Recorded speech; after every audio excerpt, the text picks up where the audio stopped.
Salut à tous et bienvenue dans cette vidéo. Aujourd'hui nous allons parler d'un petit sujet qui a été mis en évidence avec la précédente vidéo. Alors la précédente vidéo c'était tout simplement sur la chaleur des processeurs et des GPU, c'est-à-dire en fin de compte l'impact que ça a et surtout l'impact que ça n'a pas la plupart du temps. Donc je vais vous faire un résumé très rapide. En réalité, ce qui se passe, c'est que un processeur peut chauffer dans une certaine marge de température sans que ça lui fasse absolument rien et que ça change absolument rien ni à ses performances ni à sa durée de vie. Donc en gros, bon, il n'y a pas à s'en préoccuper. Par contre, quelqu'un a dit dans les commentaires, même plusieurs personnes ont dit dans les commentaires, notamment John John, ce qui est une bonne référence, on va dire. Qu'est-ce que je disais surtout? Oui, surtout, bah voilà, il avait dit un truc vachement intelligent. C'est en gros les composants qui sont autour de la carte mère, autour du processeur, je veux dire sur la carte mère, il pourrait peut-être avoir des problèmes à cause de la température dégagée par certains composants. Pas le processeur justement, parce que certaines personnes ont dit le processeur, etc. pourrait chauffer tellement que les condensateurs autour du processeur tout simplement pourraient prendre une température un peu trop élevée. Alors c'est vrai que ça pourrait éventuellement être le cas sur des très très vieilles machines, mais plus maintenant en fin de compte, parce que le processeur c'est une toute petite surface, et en gros cette surface chauffe énormément, elle chauffe à donf, mais en mettant un radiateur dessus, en réalité on extrait toute cette chaleur d'une telle façon qu'en réalité, c'est pas de ce côté, enfin du côté de la carte mère que ça chauffe, c'est surtout du côté du radiateur. Et la carte mère elle-même, elle est à 60 degrés grand maximum. En gros, c'est très rare, à moins que vous ayez un gros problème d'interface thermique, c'est-à-dire un gros problème entre le radiateur et le processeur, la température qui passe de l'un à l'autre.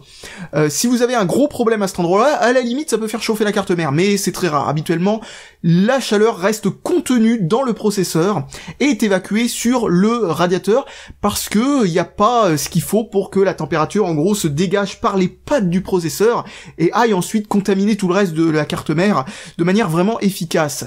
En réalité, même avec un AMD FX, c'est-à-dire un processeur qui chauffe beaucoup, ça n'arrive jamais ça n'arrive littéralement jamais. Vous pouvez toucher l'arrière de la carte mère et vous verrez que c'est chaud à un endroit, mais c'est pas du côté du processeur en fin de compte, parce que le processeur, vous allez voir un truc, et vous allez voir, c'est assez marrant, ça c'est si vous prenez une sonde thermique par exemple, et que vous regardez la température que donne l'arrière d'une carte mère avec un AMD FX, vous verrez que sur le côté gauche, en regardant la carte mère du dos, de derrière, eh bien c'est froid, alors que pourtant, c'est tout autant en contact avec le processeur que la partie de droite, et la partie de droite, toujours en regardant l'arrière de la carte mère, est très chaude. Et là, ce n'est pas le processeur, c'est les VRM, c'est-à-dire ces petits composants qui alimentent le processeur en énergie, ces petits composants qui font la conversion énergétique, c'est-à-dire en gros qui transforment la tension qu'on leur donne, c'est-à-dire 12 volts, en la tension que le processeur prend réellement, c'est-à-dire des trucs dans l'ordre, on va dire entre 1,1 et 1,5 volts suivant les processeurs, enfin peu importe, ça reste dans ces eaux-là, quoi. Eh bien, c'est ces composants-là qui chauffent énormément.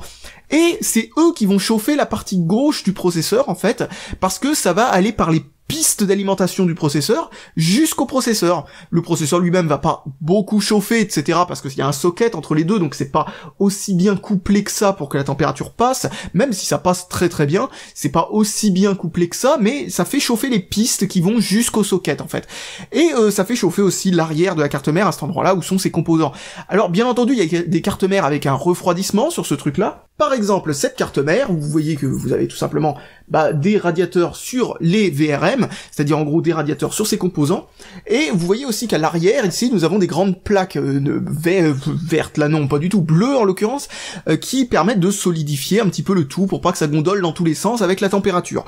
Bon, cette plaque à l'arrière, c'est pas forcément indispensable, en fait, ça sert pas à grand chose, mais voilà, c'est toujours bien de l'avoir.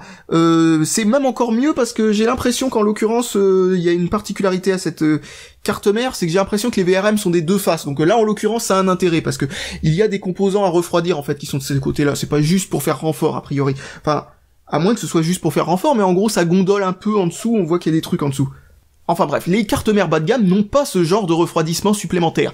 Et c'est ce genre de composants qui sont autour, etc., et qui sont proches de condensateurs, même si ces condensateurs sont maintenant des condensateurs solides, donc beaucoup plus solides.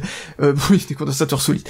Donc plus solides. Non, c'est pas exactement ce que ça veut dire, mais en gros, ce sont des condensateurs qui sont pas de type chimique, Donc du coup, ils ont tendance à beaucoup mieux résister à l'usure et à la température, contrairement aux vieux condensateurs qu'on pouvait avoir sur des très vieilles cartes mères, qui, ces condensateurs-là avaient tendance à pas du tout aimer la chaleur.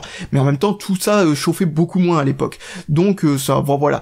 Donc l'idée, c'est que on met ces espèces de radiateurs, etc. Bon, ça chauffe moins. Et il existe des cartes mères bas de gamme qui n'en ont pas. Alors là, du coup, ça peut faire gondoler la carte mère, etc. Donc c'est là où ce que disait John peut avoir de l'intérêt, parce que, en gros, donc là, je viens de vous résumer plutôt ce que disaient les autres, c'est-à-dire en fin de compte que le processeur pourrait faire chauffer la carte mère, etc. s'il était mal refroidi, et donc du coup ça pourrait être important d'être à 60 degrés au lieu de 90 degrés, mais c'est faux, ça change rien du tout. Par contre, ce que disait John, c'est-à-dire que ces VRM pourraient chauffer tellement fort que ça pourrait faire gondoler la carte mère et poser des problèmes de soudure, ou des problèmes avec les pistes, de craquement de pistes, ou des trucs comme ça. Alors franchement, c'est un problème très très rare, parce que j'ai une carte mère qui a fonctionné pendant 5 ans, mais alors extrêmement fortement, et qui marche encore, hein, et qui fonctionne toujours très très souvent, en overclock à fond, sans aucun radiateur sur les VRM, et c'était bouillant le truc, c'est-à-dire genre 120 degrés en permanence, quoi, le truc, hein, c'est vraiment, enfin en encodage vidéo, quoi, 120 degrés pendant des fois des séances de 12 heures de suite, quoi, pour encoder toutes les vidéos avant de les monter et compagnie, etc., etc. Donc bref, c'était sur un corps de quad, etc. Bon bref, en gros, si vous vous demandez, c'est cette carte mère ici. Donc cette carte mère là, bon, vous voyez pas ce que c'est, mais ceux qui ont la boîte chez eux la reconnaissent, c'est tout simplement une P35, je sais plus, DS3R, non ?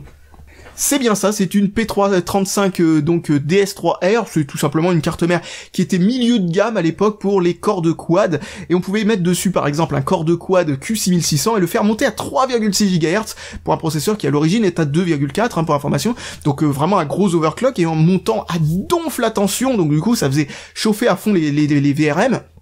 Et donc ça prouve qu'il est tout à fait possible de faire fonctionner pendant très très très longtemps sans qu'il y ait jamais de problème une carte mère avec donc les VRM qui chauffent à fond et qui font gondoler la carte mère. Alors comment je sais que la carte mère gondolait ? Eh bien tout simplement parce qu'après ces longues séances d'encodage, bah on entendait tout simplement, ou quand on éteignait directement l'ordinateur après ça surtout, alors là c'était vraiment, désolé j'ai un cil qui rentre dans l'œil, oui donc je disais après ça, on entendait carrément la carte mère se dédilater, quoi, on entendait des bruits quoi de ferraille, quoi, on entendait tic ting ting ting, parce que c'était en train de se refroidir et donc de reprendre sa forme normale, quoi. Et malgré tout, étant donné que les soudures sont bien faites chez Gigabyte, eh bien, j'ai jamais eu un seul problème, et j'ai eu plein d'autres cartes mères qui avaient exactement le même type de fonctionnement, de réaction, de petits bruits comme ça, de dilatation, ce genre de choses, qui fonctionnent toujours aussi bien. Alors je peux pas dire la même chose d'Asus, malheureusement, donc voilà, hein, j'ai eu plein de problèmes avec cette marque, hein, je ne vous l'ai jamais caché, donc je pourrais pas vous dire là-dessus, mais en tout cas pour les Gigabyte, moi j'ai jamais eu de problème avec ce genre de problème de soudure, entre guillemets, qui pourrait se casser à cause de la dilatation et le métal ou le PCB qui travail ou ce genre de truc. Donc bon voilà, à mon avis c'est pas un gros problème, c'est peut-être même un non-problème. En tout cas, du moment que le constructeur fait du bon boulot, logiquement on devrait pas se soucier de ce genre de choses. Donc bah voilà, sinon sur le reste de la carte mère, il y a rien qui chauffe vraiment si fort que ça. Il y a bien entendu le Northbridge ou le PCH, c'est-à-dire le Platform Hub, le Platform je sais plus ce que c'est le C, mais enfin bon, en gros, ce qui remplace le Northbridge maintenant, c'est-à-dire la grosse puce, ce gros composant ici qui se trouve sous un radiateur, attendez 2 secondes, c'est mieux sans, voilà, ce gros composant ici qui est, en fin de compte, le truc qui gère tout ce qu'il y a sur la carte mère qui n'est pas inclus dans le processeur. C'est-à-dire, en gros, bon, on va dire que ça va très très loin, hein, c'est en gros tous les ports, quoi, l'USB 3, les serial ATA, une grande majorité des ports PCI Express, parce qu'il y en a un qui lui est géré par directement le processeur lui-même. C'est ça aussi qui gère tout ce qui est son, tout ce qui est, enfin bon bref, tout ce qui est, on va dire un petit peu autour, quoi. Si vous avez encore du PCI classique, voilà, ce genre de truc. Enfin bref, en gros, voilà à quoi sert ce composant-là. Il sert à faire en gros le lien entre le processeur et le reste des composants, et le reste de la carte mère, et ce que vous allez brancher sur la carte mère. Et donc, bah voilà, ce truc-là chauffe beaucoup, mais ça n'a non plus aucun souci, logiquement, sur une carte mère qui est en bon état, tout simplement, parce que, de toute façon, c'est une carte mère qui est irréparable, une carte mère qui aurait ce problème-là, et c'est une carte mère, enfin, c'est-à-dire un problème de soudure d'usine, sortie d'usine, un problème qui, en gros, est juste un problème de vérification qualité en sortie d'usine, hein. Eh bien, ce genre de problème-là, vous allez pas y échapper, quoi. C'est-à-dire qu'une bonne carte mère qui a été bien fabriquée, Les seules pannes que vous aurez, logiquement, ce seront un composant qui va griller et ça mettra très longtemps. Ce sera ou l'usure ou un composant qui pourrait avoir un léger problème aussi de fabrication, et en gros, voilà, il faudra au moins 5 ans avant que ça arrive. Ce genre de truc, c'est le genre de panne qui arrive en 2 ans, 2 ans et demi, juste après la garantie, quoi, et ça c'est bien bête. Ou avant la garantie, bien entendu, si vous avez de la chance, mais heureusement, la plupart des gens, logiquement, ça devrait arriver avant la fin de la garantie. Moi, mon Asus, justement, c'était 3 mois, et hop, c'est fini. Et j'en ai eu plein d'autres, d'Asus qui avaient ce problème-là, et bon, bah voilà, enfin, en gros, juste pour vous dire, il y a des marques qui ont un peu moins bon contrôle qualité que d'autres. Et bah c'est ça qui joue. C'est pas vraiment la température, c'est pas vraiment la dilatation, c'est pas vraiment, enfin en gros voilà, c'est pas du tout ça. Alors on m'a aussi parlé de la Xbox 360 et de la PlayStation 3, les toutes premières quand elles venaient juste de sortir, et puis les cartes graphiques aussi qui avaient ce genre de problème, c'est-à-dire le fait que eh bien la température pouvait les tuer, ce qui a toujours été faux, ce qui est faux encore aujourd'hui, non, c'est pas la température. C'est pas la température. La température est un facilitateur du problème. Mais ça n'a jamais été la température. C'est en réalité le type de soudure qu'ils font qui était mal maîtrisé. Encore une fois, c'est le même problème que ce que je viens de vous dire, mais à des échelles encore plus grandes. C'est pas 5%, 10% de panne, on va dire, au bout de 2 ans. Non, là, c'était genre 100% de panne pratiquement au bout d'un certain nombre d'années, quoi. Et ce problème-là est dû à une soudure qui est mal faite. Au lieu que ce soit une bonne soudure, c'est une soudure qui est mal faite, c'est juste touché, quoi. Et donc, cette soudure qui est mal faite, oxydation, fait que ça ne marche plus, et la chaleur a tendance à faciliter ce problème-là, et donc, au final, eh bien, très rapidement, le courant passe plus sur ces mauvaises soudures, et ça ne marche plus. Donc, en fin de compte, ça n'a aucun rapport avec la température. La température fait juste que ça arrive un peu plus vite, c'est tout. Mais une console qui n'a jamais été démarrée de toute sa vie, et qui date de cette époque-là, peut tout aussi bien avoir un ROD, ou un ILOD, ou ce genre de truc, un YLOD, enfin ce genre de choses, dès le premier branchement, quoi, hein, vous la branchez, pouf, ça marche pas. Enfin voilà, quoi, donc bon, sans servir du tout, quoi. Par exemple, vous en sortez une du grenier qui fonctionne très bien, parce qu'elle a fonctionné genre 6 mois après son achat, et vous en êtes jamais servi, vous la ressortez du grenier, vous la branchez, paf, ILOD, vous comprenez pas pourquoi, eh bien c'est juste parce que elle a jamais fonctionné, mais que ça s'est quand même oxydé. Donc voilà, ça n'a rien à voir, ça n'a absolument rien à voir, je l'ai déjà dit dans plusieurs vidéos, mais un rappel est bon quand même de temps en temps, parce que beaucoup d'entreprises en gros se dédouanent sur le client en disant mais c'est votre faute, fallait pas la faire chauffer n'importe comment, fallait pas la mettre dans ce meuble, fallait pas la mettre comme ci, fallait pas la mettre comme ça, alors que pourtant ces mêmes entreprises font des tonnes et des tonnes et des tonnes et des tonnes et des tonnes de tests pour que ces machines fonctionnent dans toutes les conditions. C'est juste une façon de se dédouaner en vous disant mais non, c'est votre faute, vous l'avez fait trop chauffer, alors qu'en réalité non, c'était juste mal foutu, quoi. Ça c'est sorti d'usine n'importe comment, c'est tout. Voilà. Et puis de toute façon, hein, maintenant, logiquement, vous parlez à n'importe quelle personne un peu techniquement avancée, il vous dira la même chose. C'est juste que c'était mal foutu dès le départ, quoi. C'est juste que il maîtrisait pas le processus de soudure sur ce genre de composants avec ce type d'étain. C'est tout. Donc, alors que normalement, maintenant, il n'y a pas de problème, hein, voilà. Bon, bah voilà, je pense que j'aurais plus rien de spécial à dire sur ce sujet, hein. C'est un sujet assez simple, mais qui, quand même, vaut le coup d'être abordé, parce que oui, en effet, il n'y a pas que le processeur qui chauffe. Le processeur, lui, ça lui pose aucun problème. Et on pourrait se poser la question si, en effet, le processeur pourrait irradier, entre guillemets, faire en sorte que la chaleur venant du processeur se développe, en gros, dans tous les autres composants autour, et puisse, comme ça, contaminer, etc. En réalité, ça se fait très peu. Ça se fait, mais c'est pas du tout ça qui pose problème. C'est ce qui pose vraiment problème. Ça pourrait être éventuellement mais encore une fois, ça pose pas de problème non plus, parce que j'ai oublié de vous dire ça, mais vous savez, ces composants, là, qui sont en dessous de ces radiateurs, là, les VRM, ils sont protégés thermiquement aussi. Ils sont protégés thermiquement, ça veut dire que s'ils dépassent une certaine température, pouf, eh bien le processeur se met en mode économie d'énergie, ça bride le processeur, et donc ça fait qu'il y a moins de courant qui est pompé sur ces composants-là, ce qui les fait moins chauffer, ça fait baisser la température du composant, et donc du coup, en gros, on n'arrivera jamais à une température qui soit dangereuse pour ces composants, ni même qui soit dangereux pour le PCB, entre guillemets, hein. C'est, pour information, la carte mère dont je vous ai parlé, la Gigabyte, là, qui se dilatait et compagnie, ça serait plus possible de nos jours. Enfin, ça serait possible, mais pas à ce point-là, parce que c'est l'une des dernières générations de cartes mères où c'était pas protégé, les VRM. Et franchement, il y avait pas vraiment besoin de les protéger, étant donné qu'au bout de 6 ans, eh bien, j'avais toujours pas de problème, et il a fallu que je change un VRM au bout d'un moment. Un seul. Sur les... il y en avait au moins 20, un truc comme ça. Enfin, il y en avait, je sais pas combien, quoi. De tête, il y en a au moins 18. Enfin voilà, un truc comme ça. Donc bref, un seul VRM a changé. Bon bah voilà, mais en fait le fait que j'ai eu besoin de la changer, c'est parce que la prise, celle-là, là, avait cramé, la prise pour alimenter le processeur, avait cramé à cause d'un faux contact, en gros. La prise était mal, appuyée mal sur les contacts, en fait, à l'intérieur du truc, pour que le courant passe sans que...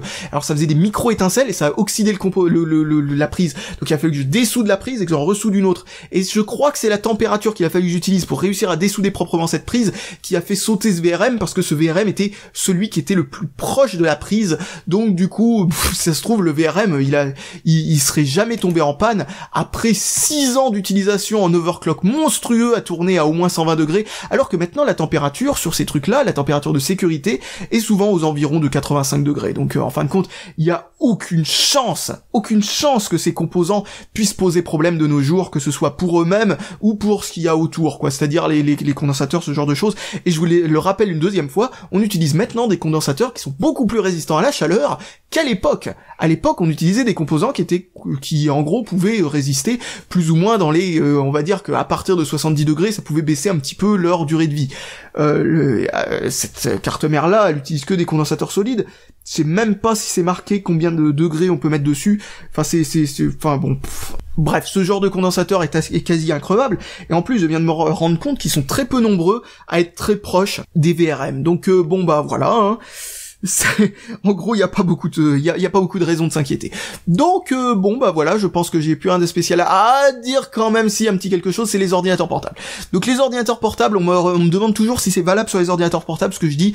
Et oui, généralement c'est valable sur les ordinateurs portables. Sauf que les ordinateurs portables, le problème c'est que c'est extrêmement confiné. Et le truc aussi, c'est que parfois les cartes mères d'ordinateurs portables sont faits pour fonctionner qu'avec plus ou moins le processeur qui était donné avec, et pas avec des processeurs plus hauts. Donc l'overclock sur ce genre de machine, ne le faites pas, parce que ça peut poser des problèmes en fait, parce que c'est juste pas calibré du tout. Pourquoi ça pose pas de problème sur un ordinateur de salon? Eh bien parce que sur un ordinateur de salon, ces cartes mères sont faites pour accepter tous les processeurs du plus haut de gamme au plus bas de gamme, donc du coup ils sont obligés de mettre des composants qui sont forcément extrêmement surdimensionnés par rapport à ce que en fait ils pourraient se permettre si c'était fait juste uniquement pour un Celeron en fin de compte. Donc en réalité, ce genre de carte mère est extrêmement optimiste quoi sur ce genre de truc. On peut lui foutre n'importe quoi, on peut faire fonctionner un processeur qui est fait pour fonctionner à 3,4 GHz à 4,4 GHz et augmenter énormément la tension. C'est prévu pour, au cas où qu'Intel en sorte un réellement quoi. Et bien entendu aussi pour le marché de l'overclock et ce genre de truc. Sur les ordinateurs portables, ne vous inquiétez jamais de la température normale d'un ordinateur portable. C'est-à-dire en fin de compte, si vous l'utilisez vous-même, logiquement, il y a aucun, sans avoir fait de bidouillage, normalement il y a aucun problème. Par contre, si vous avez changé le processeur par exemple, ou si vous avez overclocké votre ordinateur portable, c'est pas une bonne chose. Mais par contre, c'est suffisamment bien conçu ces machines pour que avec la configuration de base d'origine, normalement vous n'avez pas besoin du tout de vous poser de questions. Même si le plastique en dessous est à 60 degrés, logiquement, il n'y a aucun risque. Surtout qu'on n'est pas dans un pays très chaud. Ces machines-là sont faites pour être vendues plus ou moins au monde entier. Et en France, franchement, même la pire canicule, vous savez, ça a été testé pour des pays où il fait encore plus chaud, quoi. Ça a été testé pour le nord de l'Afrique, ce genre de truc, quoi. Donc vous inquiétez pas, hein, il n'y a pas de risque du tout que votre ordinateur surchauffe réellement. Même si vous trouverez très souvent des ordinateurs qui se couperont en sécurité pendant les périodes de canicule, s'ils commencent à être un peu vieux à cause de la pâte thermique qui marche plus si bien que ça, ou ce genre de truc. Enfin voilà. Mais c'est pas risqué non plus pour le matériel, c'est juste que c'est très casse-pied à utiliser, parce que vous l'allumez, et puis au bout de genre 1 heure à faire quelque chose, pouf, l'ordinateur se coupe en urgence. C'est vraiment très casse-pied, mais ça n'est pas dangereux pour le matériel. C'est juste que le matériel est à chier, quoi. J'ai un ordinateur portable HP qui fait ça, notamment. Il va falloir que je le démonte pour voir si c'est un problème de pâte thermique, et il y a de grandes chances que ça fasse ça même dans ces conditions-là. Donc en gros, des fois oui, on trouve du très mauvais matériel, mais ça n'est pas dangereux pour lui. Ça n'est pas dangereux pour vous, ça n'est pas dangereux pour lui. C'est juste que c'est mal conçu, quoi. Mais la machine ne perdra pas en durée de vie en faisant ça, quoi. Donc voilà, je pense que là, je peux réellement vous laisser là-dessus, et je vous dis salut à tous, et à la prochaine!